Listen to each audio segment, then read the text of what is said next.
నమస్తే, welcome to our channel. నేను ప్రియాంకర. బొత్స సత్యనారాయణ గారు అంటే వైసీపీలో కాపు పెద్దగా ఉన్న ఒకే ఒక్క వ్యక్తి.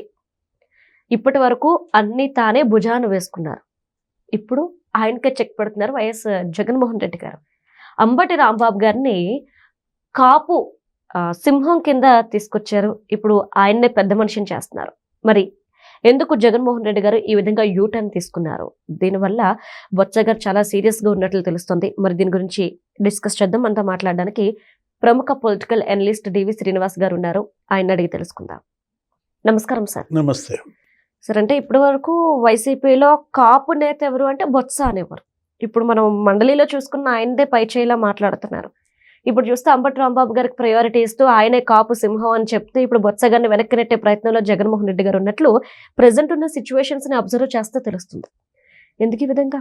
అంటే బొత్స సత్యనారాయణ జగన్మోహన్ రెడ్డి మధ్య కోల్డ్ వార్ ఇవాళ డైరెక్ట్ వార్గా మారిందా? గతంలో బొత్స సత్యనారాయణ జగన్మోహన్ రెడ్డి తండ్రి రాజశేఖర రెడ్డి ఉద్దేశించి మాట్లాడు, షర్మిలను ఉద్దేశించి మాటలు, మీ నాన్న బ్రాందీ దాక్కుండా ఏ రోజన్నా ఉన్నాడా, బొత్సాను ఉద్దేశించి షర్మిల వ్యాఖ్యలు ఏమని, లిక్కర్ సిండికేట్, లిక్కర్ డాన్, సారాయి సత్యబాబు, ఈ విధంగా చేసినటువంటి వ్యాఖ్యలు. అసెంబ్లీలో విజయమ్మను ఉద్దేశించి బొత్స కామెంట్స్. రాజశేఖర రెడ్డి భార్య, ఆమె శాసనసభ్యురాలుగా గెలిచింది. రాజశేఖర రెడ్డి రిజైన్ చేసి రాజశేఖర రెడ్డి చనిపోయిన తర్వాత ఆ స్థానానికి బై ఎలక్షన్లో విజయమ్మ గెలిస్తే విజయమ్మను ఉద్దేశించి అసెంబ్లీలో బొత్స సత్యనారాయణ అవమానకరంగా మాట్లాడటం,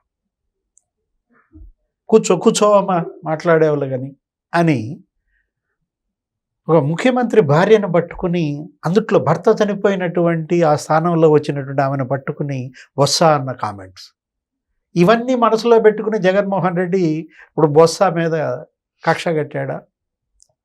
మీరన్నట్టుగా ఇవాళ బొత్స సత్యనారాయణ ఉత్తరాంధ్రాలో ఇవాళ సీనియర్ మోస్ట్, అసలు అతనే ముఖ్యమంత్రి కావాల్సినాడమ్మా.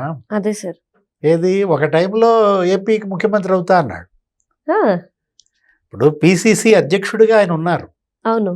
ఆ రోజు రోసయ్య గారిని దించారు. అవును సార్, గుర్తుంది. జగన్మోహన్ రెడ్డి వేరే పార్టీ పెట్టుకుంటున్నానని చెప్పి రోసయ్య గారిని దించేసిన దీంట్లో నెక్స్ట్ ఆల్టర్నేటివ్ ఎవరు అన్నప్పుడు కిరణ్ కుమార్ రెడ్డి అయి కూర్చున్నాడు. ఓహో, కిరణ్ కుమార్ కంటే ముందు బొత్స గారా? అవ్వాలా. ఓకే. చిదంబరం ఆశీస్సులతో అప్పటి కేంద్ర ఆర్థిక మంత్రి తమిళనాడు ఏదో క్రికెట్ పాలిటిక్స్ లో కిరణ్ కుమార్ రెడ్డి అండర్ గ్రౌండ్ కొంత నడిపాడు, మెయిల్స్ పంపించడం. ఇక అదే పనిగా అప్పుడు ఉన్నటువంటి రోసయ్య పైన బొత్స పైన లేనిపోయినటువంటి స్కాములు అవి ఇవి పంపించడం ద్వారా వీళ్ళ అవకాశాలను దెబ్బతీసి తను సీఎం అయ్యారు. మరి క్యాబినెట్లో ఈయన చేరాడు, ఎవరు, బొత్స సత్యనారాయణ. చేరిన తర్వాత కిరణ్ కుమార్ రెడ్డిని దించేసి తను అవుదామని చూశాడు. ఎవరు, బొత్స సత్యనారాయణ. అప్పట్లో పిసిసి అధ్యక్షుడిగా బొత్స సత్యనారాయణ, సీఎం రేసులో ఉన్నటువంటి బొత్స సత్యనారాయణ ముఖ్యమంత్రి పదవి వెంట్రుక వాసిలో తప్పిపోయిందమ్మా. అవును సార్. అంటే ఇప్పుడు జగన్మోహన్ రెడ్డి పంచన చేరాడు. సరే, శాసన మండలి ఏదో ప్రధాన ప్రతిపక్ష నేత క్యాబినెట్ ర్యాంక్ ఇచ్చాడు. ఆ క్యాబినెట్ ర్యాంక్ ఇవ్వడం కూడా బొత్స సత్యనారాయణ ఏదో వేరే పార్టీ పెడుతున్నాడు అనేటువంటి దీంట్లో ఇక విధి లేక అది ఇచ్చారు. ఫస్ట్ అసలు అది ఎవరికి ఇచ్చారు? లేళ్లప్పిరెడ్డికి ఇచ్చారు. ఓకే. కౌన్సిల్లో ఫస్ట్ అపోజిషన్ లీడర్గా లేళ్లప్పిరెడ్డి పేరు పంపాడు.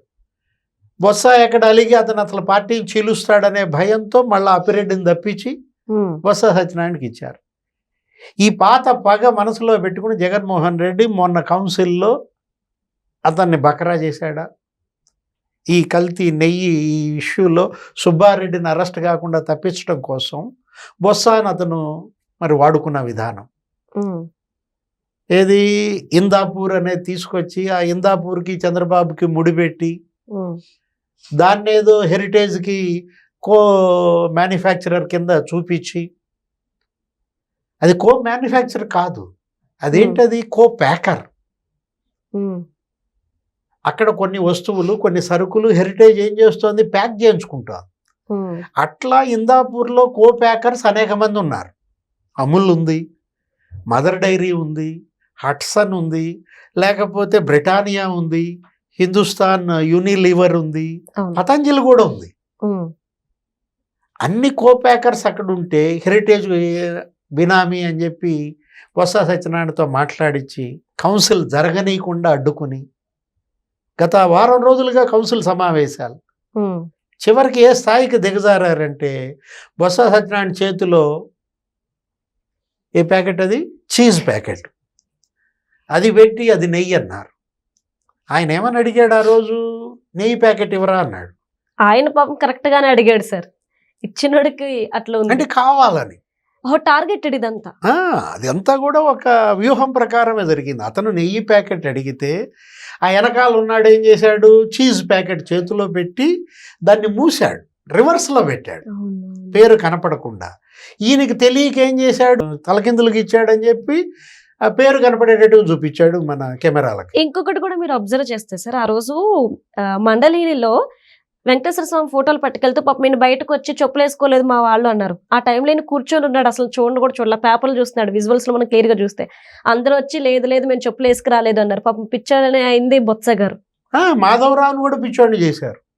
ఆ మాధవరావు అయితే నేను అసలు రాజీనామా చేస్తా మీరు కనుక మా చెప్పులు బూట్లు కనుక చూపిస్తే అన్నాడు. అసలు నేనే మా వాళ్ళతో చెప్పులు బూట్లు ఇప్పించి నేనే తీసుకెళ్లి ప్లే కార్డ్స్ పోడియం మీద పెట్టాను, చైర్మన్ టేబుల్ మీద పెట్టాను అన్నాడు బొత్స. చివరికి ఆ విజువల్స్ అన్నీ బయటకు వస్తే ఇప్పుడు మళ్ళీ వెంటనే ఏమంటాడు, ఎవరు అసలు ఆ విజువల్స్ బయటకు ఎలా వచ్చాయి, మొత్తం పూర్తి విజువల్స్ బయట పెట్టండి అని చైర్మన్ గారి దగ్గర నిన్న ఛాంబర్లో మోషన్ రాజు ముట్టడి. అంటే ఇప్పుడు మీరు అన్నారు ప్రజల సమస్యల మీద మాట్లాడండి అని, అంటే మరి ప్రజల సమస్యల మీద మాట్లాడడానికి అసెంబ్లీకి వెళ్ళడానికేమో జగన్మోహన్ రెడ్డి గారి దగ్గర టైం లేదు, వెళ్ళట్లేదు, ప్రతిపక్ష హోదా ఇవ్వట్లేదు. ఇటు చూస్తేనేమో పులివెందుల్లో 2 రోజుల పర్యటనకి ఆయన స్కెడ్యూల్ పెట్టుకున్నారు, అది కూడా టెంపుల్ కోసం. అంటే పులివెందుల్లో ఇప్పుడు ఏదో అక్కడ వేంపల్లి మండలంలో నందీశ్వర ఆలయం, దానికి ఏదో ఆయన మరి ప్రారంభోత్సవం శంకుస్థాపన ఈ పని మీద ఇవాళ అతను వెళ్ళిన దీంట్లో ఇప్పుడు అంతా దీని మీదే చర్చ. ఏంటి, అతను క్రిస్టియన్నా హిందువా? హిందూ జపం చేస్తున్నారు కదా సార్. ఇప్పుడు శాసనసభ్యుడిగా మీరు అక్కడ ఆలయ ప్రతిష్టకి వెళ్ళినప్పుడు మీ భార్య కూడా మీతో పాటు వచ్చారా?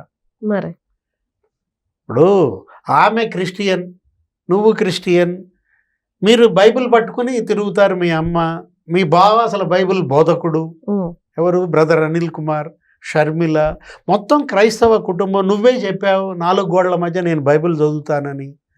అంటే ఇప్పుడు ఇవాళ ఆలయ ప్రతిష్టకి వెళ్ళడం ద్వారా ఇప్పటికీ కూడా అతనిలో పరవర్షన్ ఏది, పరివర్తన, పశ్చాత్తాపం. నిన్నగాక మొన్న సాధువులంతా తిట్టు వదిలిపెట్టారు.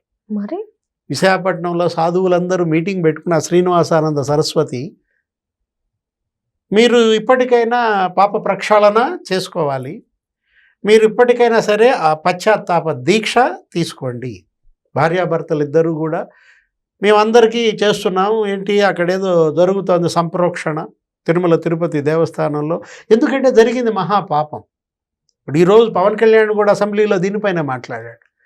ఏమన్నాడు, చేసింది మహాపాపం, ఆ మహాపాపం నుంచి బయటపడటం కోసం రకరకాల విన్యాసాలు చేస్తున్నారు. ఏది, నెయ్యి కల్తీ జరిగిందని సుబ్బారెడ్డే ఒప్పుకున్నాడు, కానీ జంతు కొవ్వు కలవలేదు కాబట్టి అసలు కల్తీ లేదని మళ్ళా తిమ్మిని బిమ్మిని చేస్తున్నారు. అంటే ఒక పక్క చూస్తే మీరు అన్నదాని ప్రకారం స్కెచ్ల మీద స్కెచ్లు, ప్లాన్ల మీద ప్లాన్లు అప్లై చేస్తున్నాడు జగన్మోహన్ రెడ్డి, కానీ తాను బయటకు రాకుండా. మీరు ఇటు చూసుకుంటే సుబ్రహ్మణ్య స్వామి గారితో పిటిషన్ వేయించారు, ఏది, ప్రభుత్వం సింగిల్ బెంచ్ ఏర్పాటు చేసినందుకు, అదే కమిటీని, ఏకసభ్య కమిటీకి. ఇటు చూస్తే పరకాల గారు ఎప్పుడో జరిగిపోయిన ఎలక్షన్స్ మీద ఇంకొంతమంది క్యూలో ఉన్నారు మెయిల్స్ పెట్టడానికి, వీటికి. అంటే జగన్మోహన్ రెడ్డి గారు ఏం ప్లాన్ చేస్తున్నారు, ఒకదాని తర్వాత ఒకటి సమస్యలు సృష్టించాలనా, ఇటు ఆంధ్రప్రదేశ్ అభివృద్ధికి ఆటంకులు సృష్టించాలా, లేదంటే చంద్రబాబు నాయుడు గారికి సృష్టించాలని చూస్తున్నారా, ట్రంప్ కార్డు ప్లే చేస్తున్నారు. ఇది ప్రజలు అంటున్నమాట. అంటే ఇది రాజకీయం చేస్తున్నాడా, సర్కస్ చేస్తున్నాడా? సర్కస్లోనే ఈ విన్యాసాలన్నీ చేసేది. అదే ఇప్పుడు రకరకాల విన్యాసాలు మనం, ఇప్పుడు మీరు చేస్తుంది సర్కస్గా, మీరు ప్రజా జీవితంలో ఉన్నారు. కామెడీ షో ఏమైనా నడుపుతున్నావా? ఏంటి డైవర్షన్?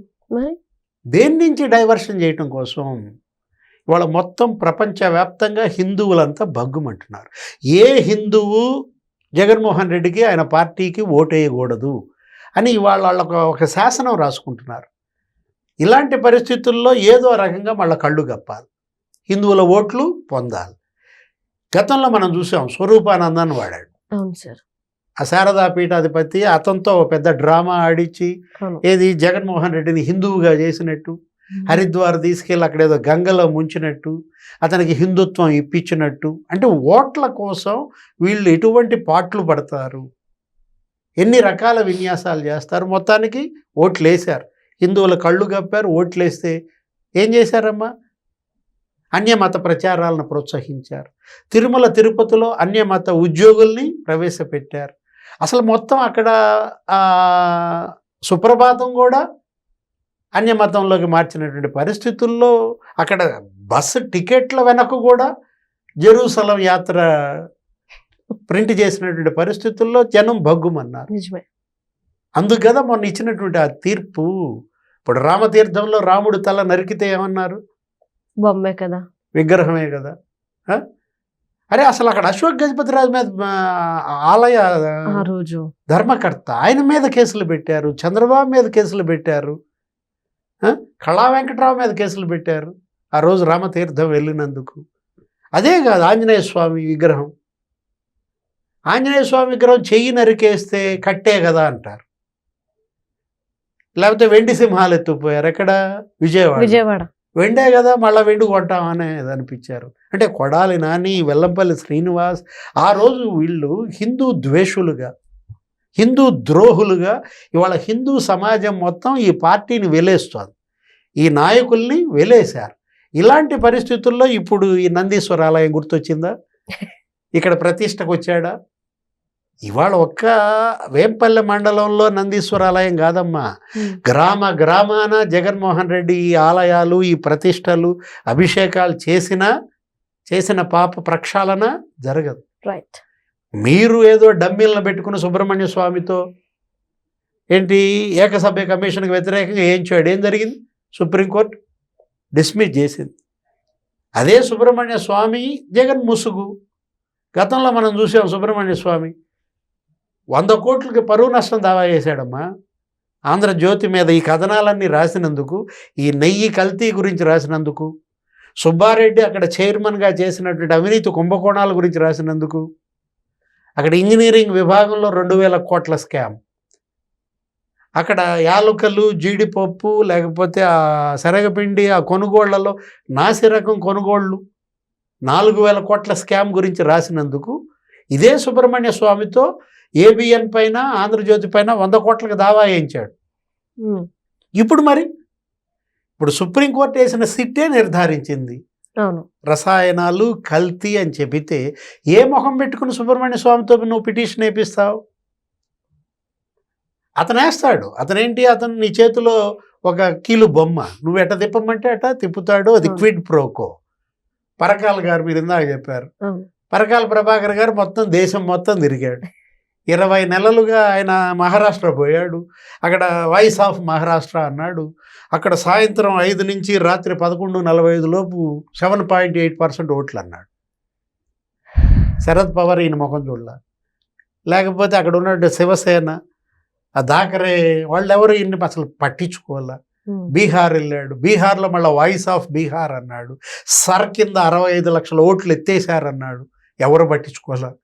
తేజస్విని యాదవ్ కానీ, లాలూ ప్రసాద్ యాదవ్ కానీ ఎవ్వరు పరకాల గురించి పట్టించుకోవాలా.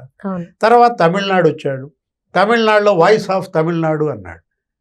అక్కడ కూడా ఇదే క్యాసెట్ 52 లక్షల ఓట్లనో లేకపోతే 17 లక్షల ఓట్లనో. అక్కడ అసలు స్టాలిన్ లేకపోతే అక్కడ ఉన్నటువంటి డిఎంకే, అన్నా డిఎంకే ఎవ్వరూ పరకాల గురించి పట్టించుకోవాలి. అప్పుడు ఆంధ్రప్రదేశ్ తలుపు తట్టాడా? జగన్మోహన్ రెడ్డి మీడియా ఎత్తిపారేసింది ఆయన పైకి. కరణ్ థాపర్ వచ్చాడా? పరకాల ప్రభాకర్ ఇంటర్వ్యూలు. 20 నెలల క్రితం జరిగిన పోలింగ్ ఏంటి, కౌంటింగ్ ఏంటి, ఇప్పుడు ఈ విన్యాసాలు ఏంటి? వెంటనే ప్రశ్న ఏమొచ్చింది, 2019 ఎలక్షన్లో పరకాల ఎక్కడున్నాడు? అప్పుడు ఈ 52 లక్షల ఓట్లు పడలేదా? సాయంత్రం అయిన తర్వాత రాత్రి 11:45 లోపు పోలింగ్ పర్సెంట్ తీశారు. అప్పుడు 8%, అప్పుడు అలానే ఉంది. అప్పుడు 3,500 బూతుల్లో మరి 3%, 4%. అంటే ఇప్పుడు ఈ 12%, 2019లో 12% ఎందుకు పరకాల మాట్లాడలేదు? ముసుగులు. జగన్ ముసుగుగా సుబ్రహ్మణ్య స్వామి, జగన్ ముసుగుగా పరకాల ప్రభాకర. ఈ ముసుగు వీరులతో రాజకీయం ఏంటమ్మా? అంతే సార్. ఇక ముసుగు పడే రోజు పడింది. రైట్ జగన్మోహన్ రెడ్డి వాళ్ళు ఏంటి ఇక ముసుగేసుకునే తిరగాలి. Right right. Thank you so much sir. నమస్తే.